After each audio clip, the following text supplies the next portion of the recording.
Many scholars argue that college writing courses should go beyond teaching text-based essays and also require students to create what they call multimodal compositions. In these assignments, students determine what combination of modes, meaning written, visual, or oral methods of communicating, are most appropriate given the students' rhetorical goals. That last part about rhetorical goals is especially important because rhetoric is at the heart of composition instruction. As Cynthia Self has explained, this means composition instructors need to introduce their students to rhetorically based strategies for taking advantage of all available means of communicating effectively and productively as literate citizens. If an instructor insists on students only using one tool in one specific way, then she's not teaching her students to think critically about a range of communication tools and multiple ways of reaching their audience, which at the end of the day is what teaching writing is all about. With that being said, there's some very real concerns about multimodal composition that should be considered. Kip Strassma, for example, points out that multimodal compositions are not always successful as immersive and interactive artifacts.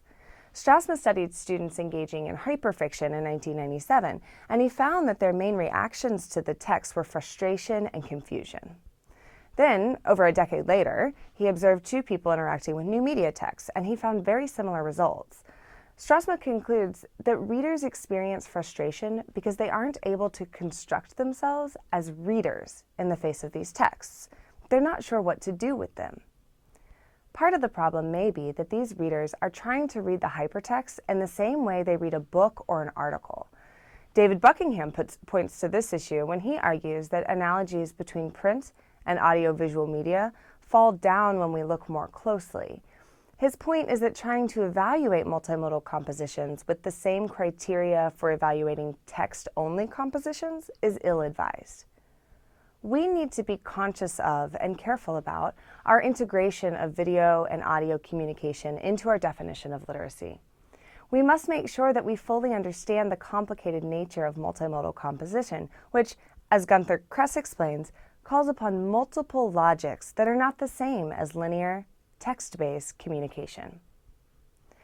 Another way to think about this is in terms of what Thomas Rickett and Michael Salvo call worlding. They argue that while educators and scholars commonly acknowledge the ways in which digital tools influence our literacy practices, we are still only beginning to appreciate how the advent and cross-pollination of multiple media transform our world and our sense of world. They call this transformation worlding, which is the aesthetic realm that a visual musical work invites us to both enter and immerse ourselves in. And it is the constellation of production pathways, the people, communities, technologies, and networks that are simultaneously evoked with each aesthetic world. Rickett and Salvo show how musicians like the Beatles, Yes, and the Flaming Lips exemplify worlding, because they collaborate with their bands and with other non-musical artists to fuse sound, visuals, and performance. The result is an experience that transforms the listener's aesthetic sense of what music is and what it means to participate in music's unfolding.